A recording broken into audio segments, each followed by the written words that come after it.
This is Duffy DeFrance, and my co-host today is Marshall Wirtz.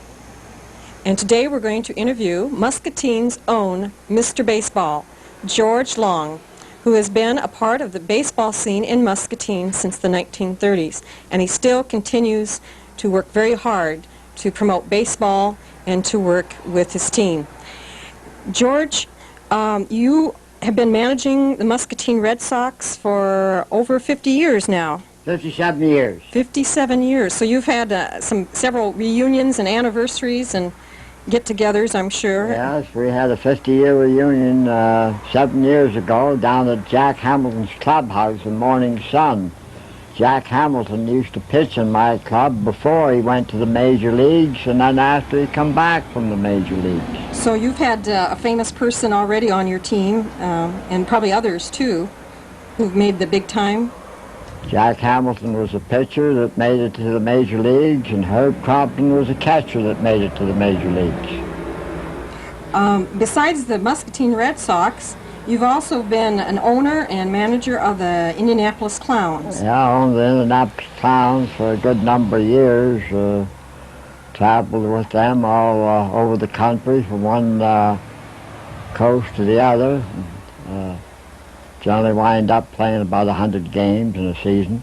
And it's still a popular team. They're still going. They're 1 year ahead of the Red Sox. They've been going for 58 years. This is a team that Hank Aaron got his start in baseball with. Hank Aaron, probably the greatest ball player of all time, when he first started with the Indianapolis Clowns.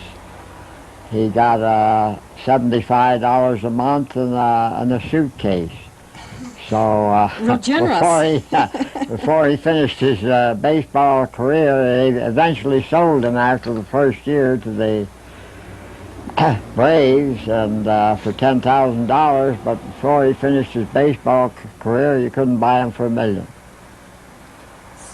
So you knew Hank pretty well then? I knew Hank pretty well. Every time I go to Atlanta, I see him at Atlanta. He's head of the Atlanta Braves minor league system.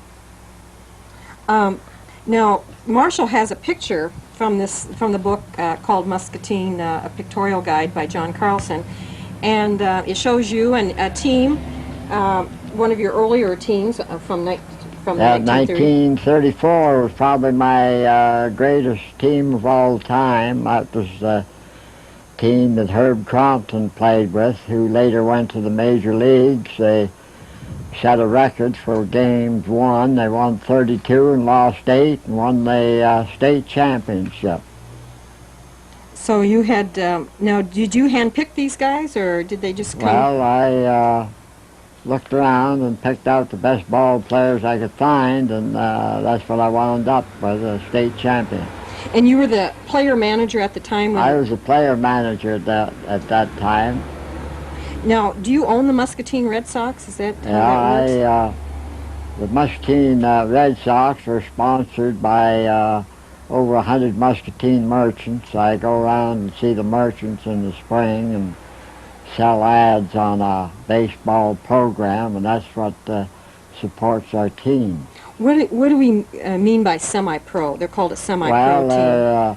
The semi-pro is a ball player. He's not good enough to be a pro, but he's better than being an amateur.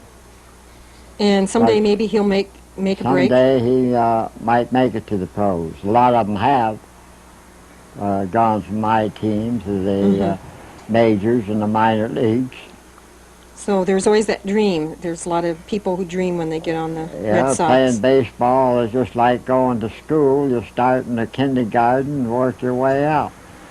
They have a rookie, they have the amateur, and then the semi-pro, and then the rookie league, and then the Class A, and the Double A, Triple A, and then the major leagues. How old were you when you first played your game? First played, I was about 7 years old. Played on a kids team. They didn't have Little League back in them days. It was more of a case of getting a bunch of kids together and picking up sides and having a game. Do you still manage the Red Sox? Yes, I'm in my 57th year managing the Muscatine Red Socks. Any plans to retire? Well, I don't know. My wife says I'll be in baseball as long as I can stand up, but I don't know how long I can be able to stand up. And Marshall has another question. Who is your favorite baseball player? Well, I would have to say that Hank Aaron would be one of my favorite players. I always thought a lot of Hank, and he broke the home run record. Records are made to be broken. And he finally did it. He worked real hard. He finally got the job done. Now, did your dad show you how to play the game? Oh, my folks, they wasn't interested in baseball. They didn't care about me playing or being involved in it. They wanted me to get a job and just keep working. So you never did get a job. You just always played baseball. I have a job to support a family, but Yeah. I promoted baseball on the side, but after I retired, why, I made it a full-time job. No, what occupations did you have through the years? Well, I've had a lot of occupations. When I left school, I worked in a wholesale grocery, and I worked in a wholesale hardware, worked in a shoe factory, worked in a glass factory. I worked on building roads. After I come to Muscatine, I worked at Heinz's, worked at Grocer Musher Sash and Door factory. When they closed, I went up to Davenport and worked for the Tilly Ladder Company until I retired. So you've had quite a colorful life just with different occupations. And then I also, one year, went out on the harvest. Had an uncle in Idaho, went out on the harvest and worked out in the harvest in Idaho. So had a lot of different jobs. plus you've traveled around with the Indianapolis Clowns and the Muscatine Red Sox. We had a bus that we traveled around, played in a different town every day, and played from town to town, state to state, and country to country. I've played in Mexico and Canada. So you're an international. You really are an international. They're international. Right now, they're playing in New York, state of New York. Now that's your home state, really. Yeah, You were born in New York. The playing manager, he just lives close to where my hometown is. He lives at Corning, New York. It's only about 40, 50 miles from Buffalo. So you were born in Buffalo, New York. I was born in Buffalo, New York. And you came out west and... Came out west and stayed. And so something in Muscatine must have really caught your fancy. Well, I got married, so that kind of settled me down. Yeah. It's got a tendency to do that. Yeah. And so you got started, you came out here probably in the early 30s or late 20s? It was 1929. I come to Muscatine in 1930, but I went to Kewanee, Illinois first, and then come from Kewanee to Muscatine. And started your long-time career with baseball. That's what I played baseball long before that, but that's when I started the Muscatine Red Sox. Now, you were born in 1906, and you're still active, and you got lots of energy. And do you have any secrets that you'd like to pass on to others? I eat a lot of fruit and vegetables, and I get a lot of exercise. And it says, to George Long, you and the Dodgers are both great, Tom Lasorda. And who is Tom Lasorda, for those out there in the viewing audience that might not know about Tom? Tom Lasorda is manager of the Los Angeles Dodgers baseball club. And how did you get to meet him? Well, the year that the Dodgers won the World Series, he was invited to a big meeting in Houston, Texas, where all baseball people from all over the world was there. And I was invited there for having been in baseball for over 50 years. And that's how I got to meet Tom Lasorda. And he corresponds, and you see him a couple times a year, and I see him, well, I always see him in the fall. When I go there in the spring to Atlanta, the Dodgers are not always playing there, but in the fall they always have a series of games with the Atlanta Braves. I have a son in Atlanta. We go down to visit him and also visit Tom Lasorda. so, and we had a big, some big doings for you when you had your 50th year in baseball, and that was around in Well, that was about 7 years ago. 1980. Yeah. And here's a picture there of... That was held at Jack Hamilton's clubhouse in Morning Sun. He's got a big restaurant down there. And he was a former player for the Red Sox, played with the Red Sox before he went to the major leagues, and then after he got out of the major leagues, he come back and played a season for the Red Sox. That was really nice of him to do that. That was very nice of Jack to do that. So he started his career with the Muscatine Red Socks, and he completed it. Yeah. Now, you said you're getting ready to play your almost 1,000 games? The Red Sox have won 993 games and lost 535. Wow. So we need 7 more wins to make it 1,000, and we hope to do that this season. I hope you accomplish it, too. Yeah, right now we're tied for first place in Mississippi Valley Baseball League. So That's not too bad. Now, what are some of the other teams in your league? well, the teams we play include Davenport and Moline and Wyoming, Iowa, and Sterling, Illinois, and Morrison, Illinois, and Dubuque, and Key West. That's about it.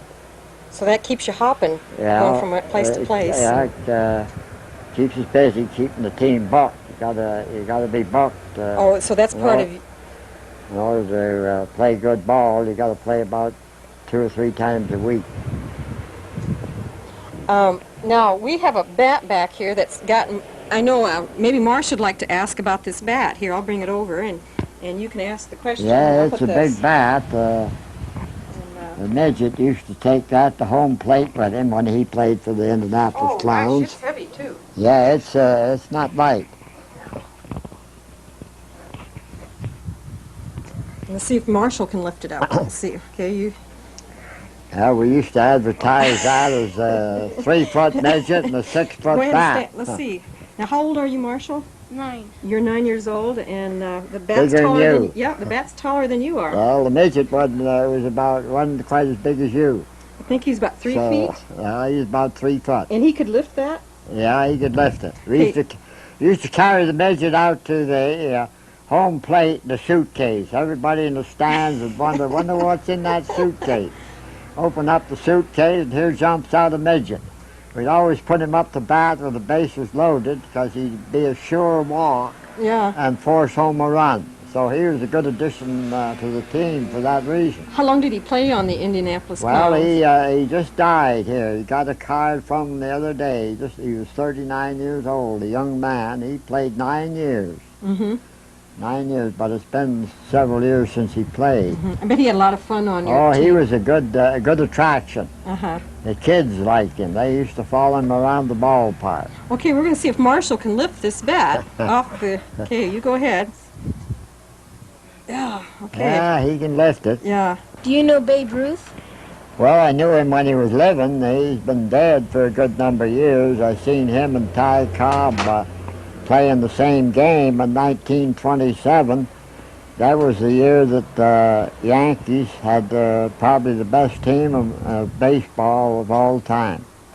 They claimed the 1927 Yankees was the best baseball team of all time, and I seen them play the Detroit Tigers in Detroit, Michigan. Ty Cobb, he was a great player for the Tigers. Babe Ruth and Ty Cobb played in the same game. Is there any difference between softball and baseball bats? Oh, there's a lot of difference. Baseball bat is a lot bigger and heavier, and it's a lot harder to hit a baseball than it is a softball. Softball is a lot bigger than a baseball.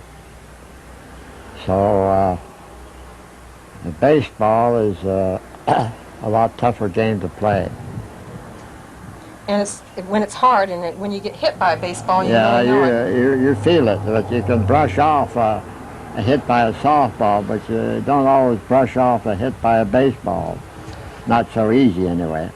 If a young player comes up to you and says, well, I'm having trouble throwing, or I can't seem to hit this season, then you can give them some help then. Well, I try to give them some pointers. Don't always succeed, but I work at it. And, sometimes he comes out of it, sometimes he don't. All depends on how much natural ability he has. You can teach a player forever and ever, and some of them will never get any better, and some of them with natural ability will improve as they go along. But practice makes perfect, but it don't always make you perfect, but it makes you better.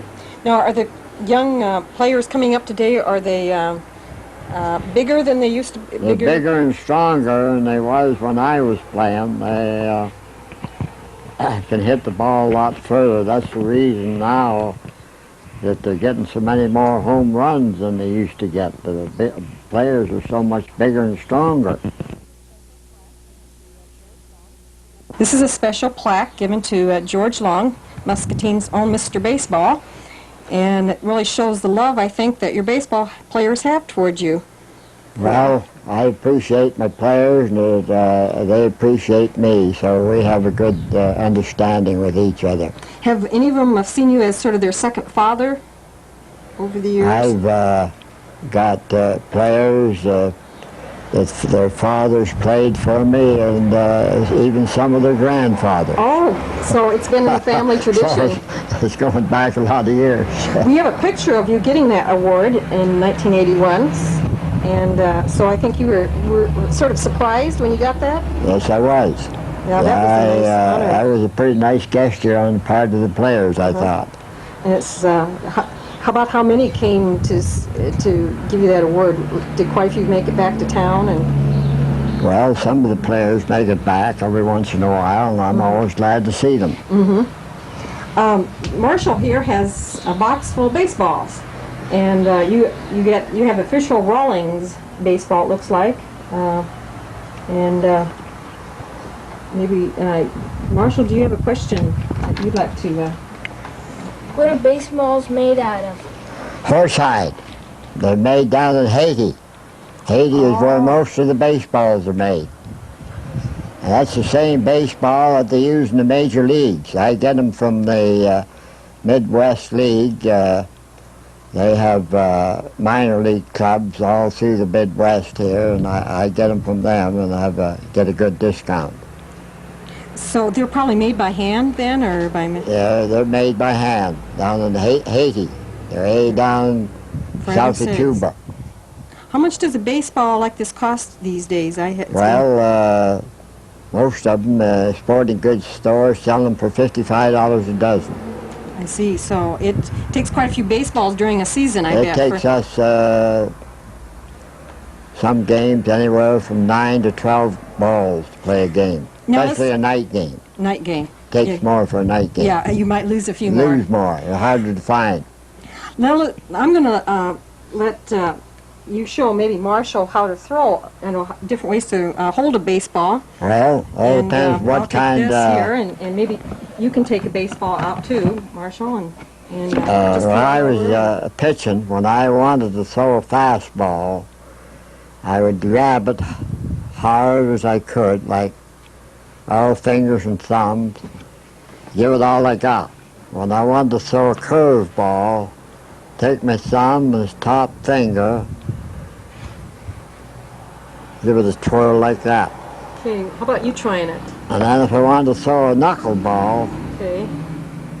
that's what Phil Nicro is noted for, and it kept him going, and he's still going at age 48. Throw a knuckleball. So that's the 3 pitches that I used. So let's see if we can, maybe I'll grab a baseball and see if I can figure this one out too. It takes, Okay. takes some practice. So we But want if you want to throw a fastball, get a good strong grip on it, give it all you got. Curveball, take your thumb and forefinger, give it a twist. Knuckleball, put your knuckles right up against the ball and your thumb on the one side. Have it float up there. A good knuckleball pitcher, the batters can count the stitches in it. Mm-hmm. Well, that's one way of putting it. Yeah. It comes up there so slow that they swing their head off trying to hit it. Not many of them hit a good knuckleball pitcher. Now, spitballs are still illegal, is that right? Spitball has been illegal for a lot of years. But some of them try to get by with it. And a lot of times they get caught. Can you, if an opposing player, pitcher, try to use a spitball, can you figure it out? Well, I've got a pretty good idea when he's using it, and I'll call him on it. Kind of hard to prove, but we every once in a while call him on it. But not too many of them try it anymore. No, one time, in one game, you had to play the outfit all by yourself. One game we playing the champion Devonport Brewers, and only had 7 players there. What happened, they had a softball tournament in Washington, Iowa, and there was 2 or 3 of my players went to play down there to play in that tournament. It started in the morning. I said, well, you better not go. You'll be late getting back. Oh, we'll leave in time to get back. Well, the way it turned out, it rained that morning and the game got delayed. And then it went into extra innings, and at game time we had 7 players there, and including me, and I said, well, in them days you could play with 7. Now you have to have 9, but we had a league rule, you could play with 7. So I played the whole outfield, played the game at Weed Park, played center, and I spent a good deal of time running from right to left. Oh, no. I bet you were tired. But we only got beat by 1 run with a 7-man team, and that didn't happen till the last inning. Played out there at Weed Park, and batter, Bob Schultz, he hit a ball over that left field hill, and I got the tip of my fingers on it, but I couldn't hold it, and the ball just kept rolling over the hill, and that was a winning run.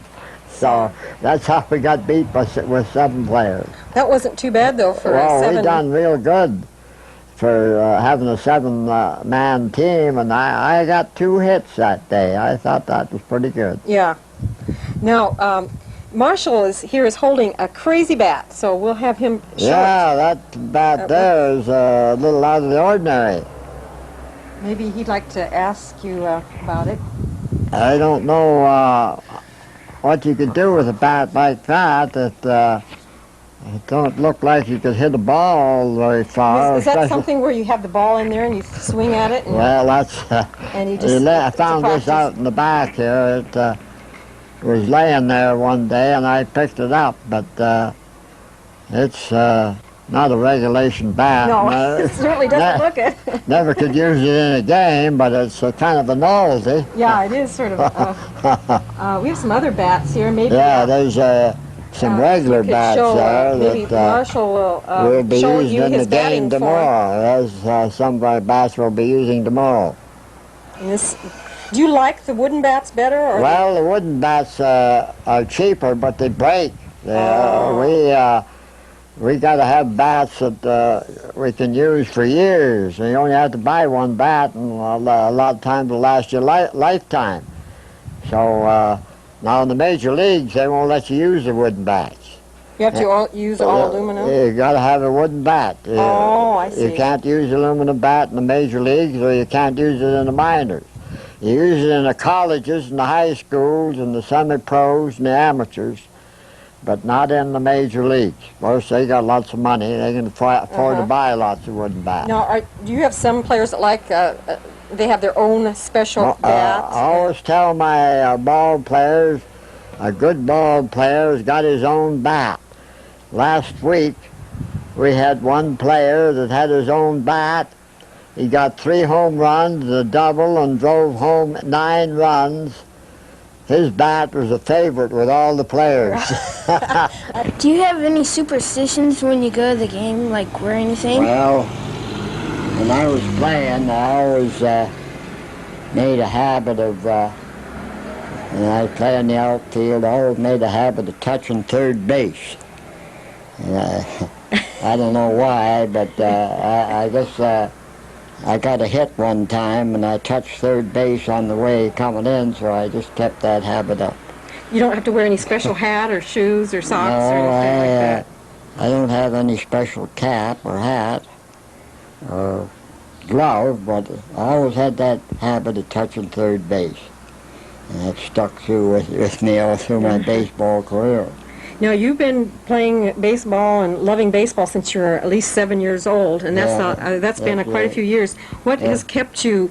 You know, some people lose interest in a sport or they go on to something else. I loved the game, and I wanted to stay in it in some capacity. After got too old to play, I could still manage, so I just stayed with it. And now, do you still own the Indianapolis Clowns? I still own the Indianapolis Clowns, but I have a player manager that handles the team on the road.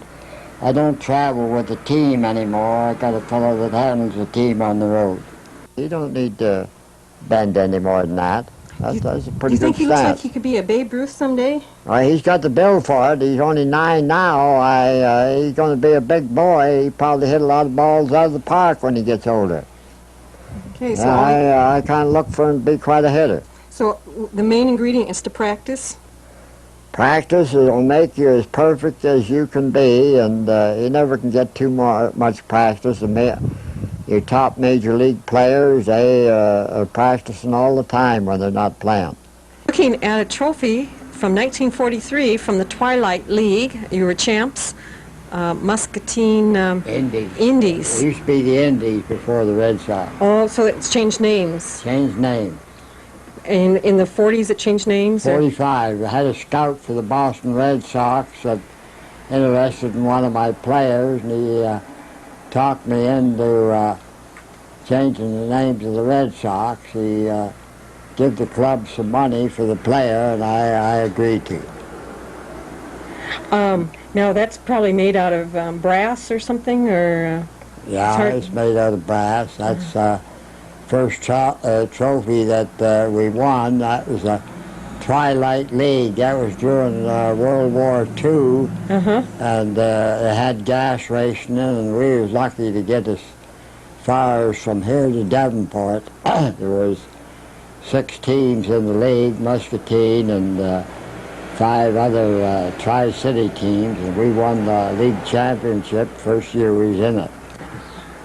And the next one's called the Mississippi Valley League Mississippi Champion. Valley League. That's the league that we still play in, the Mississippi Valley League. And we won the championship that year. That was 1968.